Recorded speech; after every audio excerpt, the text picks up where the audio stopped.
दोस्तों आज आपने देखा कि यहाँ पे बहुत ही बड़ी इंफॉर्मेशन आई लगभग सुबह 5 बजे से 6 बजे के बीच में, यानी कि 5 से 6 के बीच में एक बहुत बड़ी इंफॉर्मेशन आई कि यहाँ पे ट्रंप ने अपने ट्रुथ सोशल अकाउंट पर एक बहुत ही बड़ा अनाउंसमेंट करा कि इजराइल और ईरान के बीच में सीज फायर हो गया है। अब इनमें कोई भी देखेगा लड़ाई नहीं है, कंप्लीट वॉर देखेगा एंड हो चुका है, सीज फायर हो चुका है। और आपको पता है कि ये अपने ट्रुथ सोशल अकाउंट से ही बहुत बड़े बड़े अनाउंसमेंट कर देते हैं। इंडिया पाकिस्तान का अनाउंसमेंट भी इन्होंने कर दिया था और ये इजराइल ईरान का भी इन्होंने कर दिया था।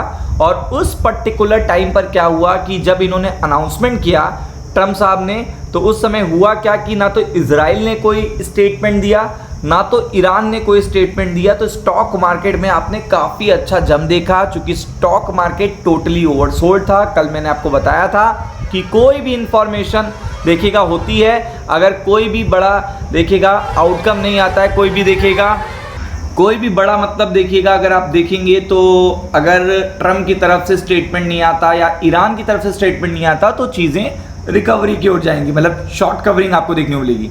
लेकिन अब आफ्टर देखिएगा साइलेंस, काफ़ी साइलेंस के बाद ये इंफॉर्मेशन फिर से देखिएगा स्टॉक मार्केट को हिला देगी। और सबसे इंपॉर्टेंट बात ये है इसमें कि आपको ये समझना है कि अभी तक देखिएगा जो कॉन्फ्लिक्ट है वो पूरी तरीके से एंड नहीं हुआ है। तो ईरान ने क्या कहा है? ईरान ने पूरी तरीके से कहा है ईरान विल नेवर, क्या लिखा है? ईरान विल नेवर सरेंडर, यानी कि किसी भी तरीके का सरेंडर नहीं करेंगे।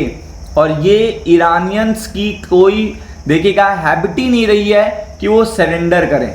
अब ये देखिएगा आफ्टर ब्रेकिंग ऑफ साइलेंस, यानी कि जो मॉर्निंग में हुआ, जो मार्केट आपने देखा, उसके बाद का ये स्टेटमेंट है ईरान की तरफ से आया है। और खमैनी ने देखिएगा ट्रंप के सीज फायर अनाउंसमेंट को क्या कर दिया है? रिजेक्ट कर दिया। ये सबसे बड़ी इंफॉर्मेशन है, सबसे बड़ी इंफॉर्मेशन है कि ट्रंप ने खमैनी के देखिएगा जो सीज फायर अनाउंसमेंट है उसको टोटली रिजेक्ट कर दिया है और उसे फॉल्स यानी गलत बताया है।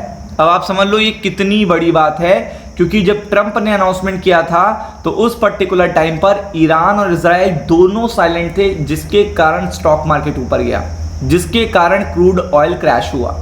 लेकिन उसके बाद ये स्टेटमेंट आता है इन अ शार्प देखिएगा rebuttal to former US president Donald Trump announcement of total ceasefire, यानी कि जो टोटल सीज फायर पूरी तरीके से कंप्लीट देखिएगा युद्ध विराम हो चुका है ईरान और इजराइल के बीच में, इसको टोटली देखिएगा फर्मली डिनाइड करा है पूरी तरीके से। Tehran has firmly denied any such agreement, यानी कि कोई भी ऐसा agreement calling the claim baseless, यानी कि पूरी तरीके से इसे बेसलेस बताया है टोटल सीज फायर को, जिसका अनाउंसमेंट मॉर्निंग में 5 से 6 बजे ट्रंप साहब ने किया था, जिसके कारण क्रूड ऑयल क्रैश हुआ है, जिसके कारण स्टॉक मार्केट ऊपर गया है।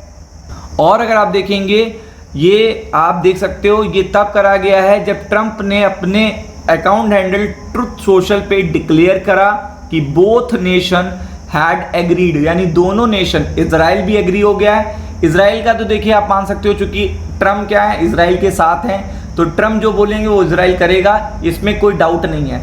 तो वो तो देखिएगा बात सच है। लेकिन यहाँ पे जो दूसरी कंट्री है वो ईरान है और उन्होंने इसको भी कहा है कि टोटली देखिएगा विद इन 6 आवर्स में पूरी तरीके से सीज फायर आपको देखने को मिलेगा। और इसके बाद होता है देखिएगा स्टॉक मार्केट में एक बड़ा चेंज, स्टॉक मार्केट में एक बड़ा मोमेंटम, ऊपर की तरफ मार्केट गया। और देन आफ्टर दैट देखिएगा अब जो क्लियर स्टेटमेंट आ रहा है कि जो भी डोनाल्ड ट्रंप ने कंप्लीट देखिएगा सीज फायर कहा है वो टोटली फॉल्स है, ये अटेंशन डाइवर्ट करने के लिए कहा है। जबकि ईरान ने कतर में देखिएगा अमेरिकन एयरबेस पे हमला किया था।